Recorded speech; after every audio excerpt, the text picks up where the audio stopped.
El Cessna Skymaster se erige como un testimonio de opiniones polarizadas en el diseño de aviones, obteniendo la admiración absoluta de algunos y el rechazo total de otros. Para algunos entusiastas, es elogiado como una invención notable, similar a lo mejor desde el pan rebanado. En cambio, los detractores lo descartan como una simple imitación de un gemelo. Independientemente de las opiniones divididas, con casi 3.000 unidades producidas, el Skymaster es un éxito. En 1959, 4 años después del lanzamiento del elegante 310 de Cessna, rápidamente se convirtió en uno de los aviones más exitosos en el mercado. Sin embargo, su elevado precio de $60,000 lo hizo inalcanzable para muchos pilotos ansiosos por la capacidad de varios motores. Con el compromiso de atender a varios segmentos de mercado, los ejecutivos de Cessna encargaron a sus diseñadores crear un avión ligero bimotor más accesible, que pudiera manejar tanto terrenos pequeños o irregulares, y alcanzar velocidades de crucero alrededor de 180 mph. Dado que el 310 no ofrecía ninguna solución rentable para su adaptación, los diseñadores tuvieron que empezar desde cero. Exploraron una serie de configuraciones: ala alta, ala baja, empuje-tiro, tándem y diseños gemelos convencionales, antes de decidirse por sus diseños. A finales de enero de 1960 recibieron la aprobación para proceder con un diseño de gemelo en tándem de ala alta.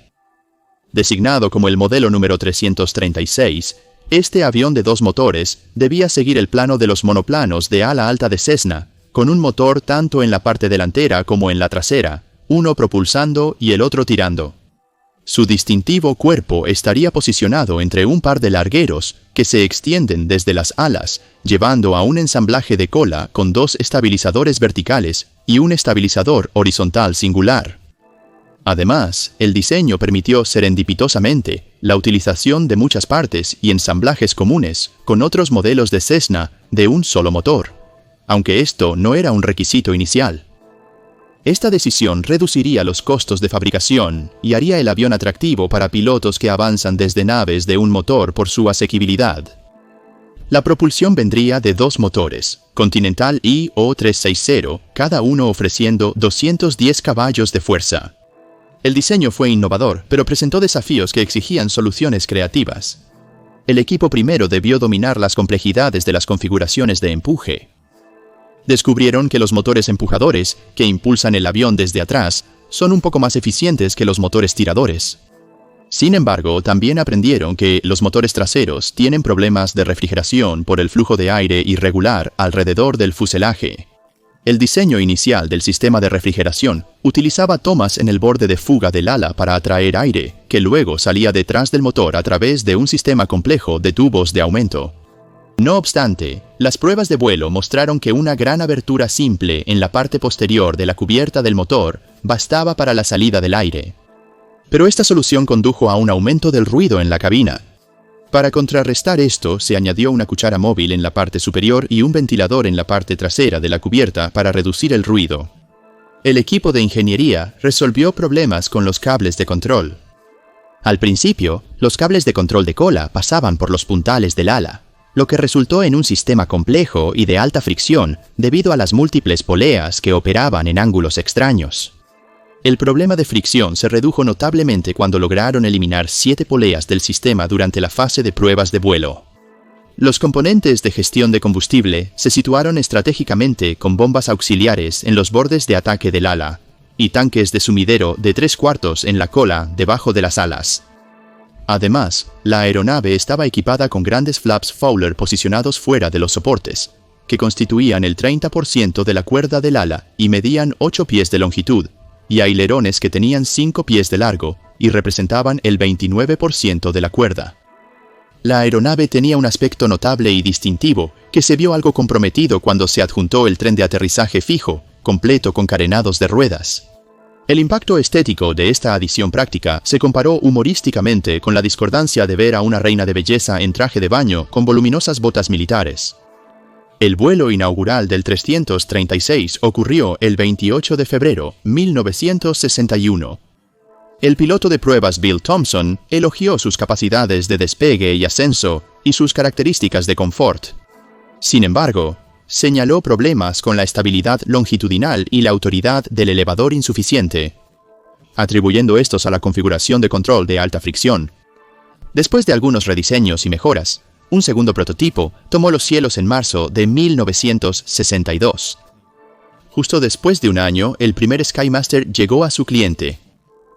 Desde una perspectiva de seguridad, el sector de la aviación consideró revolucionario al 336. El fallo de un motor, especialmente el trasero, tenía un efecto mínimo en el manejo del avión, gracias a las hélices contrarrotativas que anulaban el torque y el factor P. Además, el SkyMaster presumía de una velocidad de pérdida de 52 nudos sin motor. Potencia y flaps desplegados. Los medios celebraron la introducción del avión, pero no logró cautivar a la comunidad de aviación general. En su primer año de producción, Cessna vendió solo 239 unidades. Las características de seguridad, diseñadas para manejar fallas del motor más fácilmente, fueron recibidas con escepticismo por muchos pilotos experimentados que preferían técnicas tradicionales. Además, la aeronave tendía a atraer a pilotos menos experimentados, lo que llevó a una distorsión en las tasas de incidentes y accidentes reportados. Uno de los mayores desafíos para los pilotos era detectar cuando el motor trasero fallaba, ya que los sistemas de control no eran perfectos. El procedimiento recomendado en el manual del piloto implicaba monitorear el panel de instrumentos y luego aumentar el acelerador para el motor trasero para detectar cualquier cambio en el sonido. La estética del avión también contribuyó a su recepción tibia. Le faltaba la elegancia del modelo 310 y no superaba la velocidad del 210. Sin embargo, tenía potencial. Para cuando el 336 estaba disponible para la compra, Cessna ya estaba en el proceso de mejorar su diseño, similar a refinar la apariencia de Miss América, quitándole las botas militares anticuadas. Esto nos lleva al Super SkyMaster, pero primero veamos las variantes. Las variantes del Cessna SkyMaster han sido diversas y han evolucionado para satisfacer diferentes necesidades, tanto civiles como militares. El desarrollo comenzó con el Baby SkyMaster 327, una versión reducida de 4 asientos. Contaba con alas en voladizo e hizo su primer vuelo en diciembre de 1967. A pesar de su potencial, el proyecto se detuvo en 1968 debido a la falta de interés comercial y solo se completó un prototipo, que luego se envió a la Administración Nacional de la Aeronáutica y del Espacio para pruebas en el túnel de viento. El SkyMaster 336, que sirvió como modelo de producción, estaba equipado con dos motores Continental IO-360A de 195 HP y se construyeron 195 de estos aviones. Este modelo fue sucedido por el Super SkyMaster 337, que presentaba tren de aterrizaje retráctil, una nariz rediseñada, una nueva toma de aire del motor trasero y un mayor ángulo de incidencia del ala. Estaba impulsado por motores 100 Continental inyección de combustible 360, 100 de 210 HP más robustos, con 239 unidades producidas. Luego vinieron varias mejoras incrementales. El 337A con cambios menores, 337B con peso bruto de despegue aumentado y paquete de carga opcional en el vientre, el turboalimentado T337B con rendimiento mejorado, y luego el 337C, 500E y F cada uno con su propio conjunto de refinamientos, desde nuevos paneles de instrumentos hasta puntas de ala cambered. La variante 337G marcó una mejora sustancial con una puerta de entrada de escalera de aire dividida, flaps mejorados y una hélice frontal más grande. También se produjo una versión presurizada, la P337G, que llevó la comodidad de una cabina presurizada a la línea SkyMaster. Las versiones militares incluyeron el 337.000, conocido como O2 SkyMaster en el ejército estadounidense. El O2A se usó para control aéreo avanzado y observación por la Fuerza Aérea de Estados Unidos, mientras que el O2B se adaptó para guerra psicológica. Más avanzados eran las versiones O2T y O2TT de doble turbopropulsor, que contaban con potentes motores Allison, alas más largas y dispositivos de elevación mejorados. Además, los modelos Summit Century Zero 2337 y Lynx atendían requisitos militares específicos, como los de la Fuerza Aérea de Rhodesia. El fabricante del Super Skymaster cometió un error al evaluar las preferencias del mercado. Supuso que habría una alta demanda de un gemelo de engranaje fijo, asequible y seguro, aunque poco elegante, con una velocidad de crucero modesta de 173 mph. Sin embargo, resultó que los consumidores se sentían atraídos principalmente por los términos asequible y gemelo, sin mucha preocupación por los otros atributos. Convertir el tren de aterrizaje fijo en un sistema retráctil implicó numerosos compromisos. Este desafío fue algo que Cessna creía que ya había encontrado y abordado en la década de los 50 durante la transformación del 180 al 210. Sin embargo, integrar un sistema de tren de aterrizaje retráctil en la estructura del Skymaster resultó aún más difícil. La apariencia incómoda del avión con su tren de aterrizaje a medio retraer o extender se convertiría en icónica. El mecanismo de tren de aterrizaje que Cessna terminó implementando también tuvo el efecto de reducir la altura del avión en 4 pulgadas. Eliminar la resistencia del tren de aterrizaje alteró significativamente las características de vuelo del avión. El ángulo en el que se colocó el ala aumentó en 2.5 grados, y la cubierta del motor fue rediseñada para tener una mayor pendiente hacia abajo. Las modificaciones al motor trasero incluyeron la eliminación de su toma de aire y el ventilador asociado. El elevador del avión también se mejoró con un cordón adicional de 4 pulgadas, mientras que las aletas ventrales se redujeron en tamaño en 6 pulgadas. El equipo de ingeniería decidió incorporar flaps de ala en el lugar donde se conectaba el boom de cola. Sin embargo, durante las pruebas se descubrió que estos flaps solo podían desplegarse de manera segura a 25 grados, en contraste con la extensión de 40 grados permitida para los flaps exteriores. En respuesta a un incremento de 300 en el peso máximo de despegue y la anticipación de un rendimiento mejorado, los clientes expresaron la necesidad de aumentar la capacidad de asientos, lo que provocó solicitudes de configuraciones que pudieran acomodar a 5 o 6 ocupantes. Para satisfacer estas demandas sin comprometer el espacio interno, los ingenieros diseñaron una cápsula de carga externa que se adjuntaría al vientre de la aeronave. Para abordar el desafío de detectar un motor trasero inoperante o inactivo, se implementó una solución aumentando su velocidad de ralentí en 50 revoluciones por minuto, lo que creó una diferencia de sonido distinta del motor delantero. Además, se recomendó en el manual del piloto priorizar el acelerador del motor trasero durante las operaciones en tierra y la secuencia inicial de despegue. Con la introducción de tren de aterrizaje retráctil entre otras mejoras, lo que una vez se consideró un avión poco atractivo, se transformó en una máquina aerodinámica capaz de alcanzar las 200 millas por hora.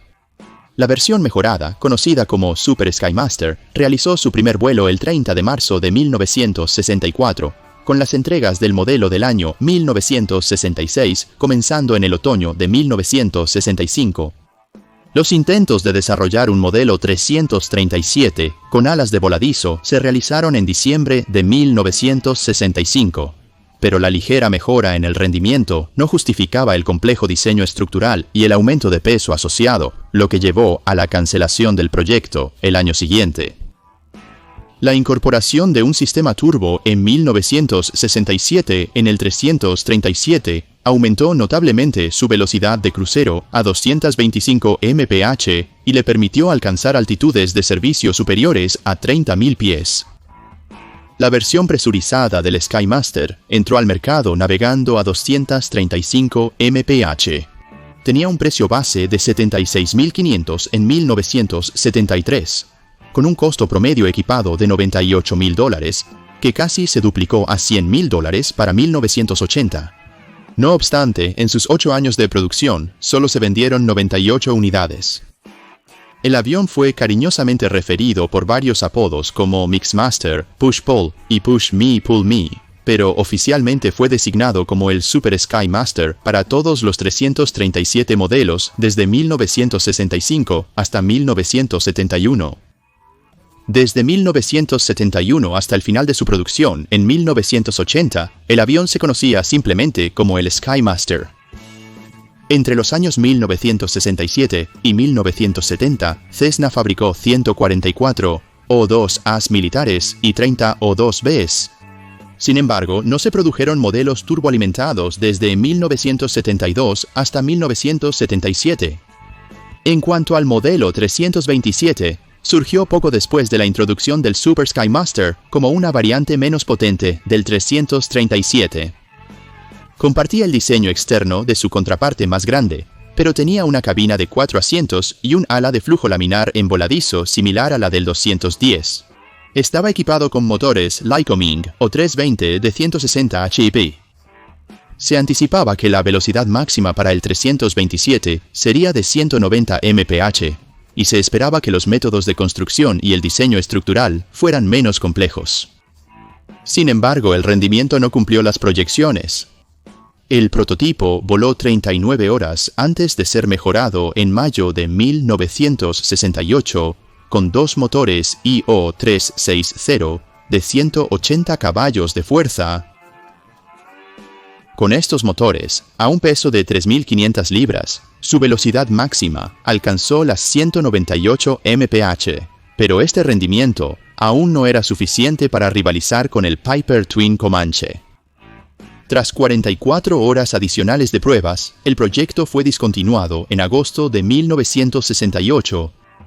El único prototipo que se había construido fue entonces donado al Centro de Investigación Langley de la Administración Nacional de la Aeronáutica y del Espacio, donde se utilizó en experimentos con hélices en conducto dentro de su túnel de viento a escala real. En conclusión, la historia del Cessna 336 Skymaster es una de ingenio y la interacción matizada de las demandas de la industria de la aviación. Como un avión bimotor pionero con un diseño de empuje y tracción, el 336 aseguró un lugar único en los anales de la aviación, comercialmente exitoso con casi 3.000 producidos, a pesar de las críticas mixtas. El diseño del avión, que enfatiza la redundancia en escenarios de fallo del motor y la comunalidad de partes con otros modelos de Cessna, fue innovador, pero no estuvo exento de inconvenientes, como problemas de enfriamiento y complejidades de control. El Skymaster mostró los compromisos de Cessna para evolucionar, transitando hacia el 337 más avanzado, con mejoras que atendían a las tendencias del mercado y la tecnología. A través de su viaje multifacético, desde la concepción hasta su eventual descontinuación, el Skymaster reflejó la búsqueda más amplia de la industria para armonizar la seguridad, el rendimiento y el atractivo estético. El Cessna 336 Skymaster en todas sus formas perduró como un testimonio de una época en la que la aviación estaba expandiendo sus horizontes, reflejando el enérgico avance de su tiempo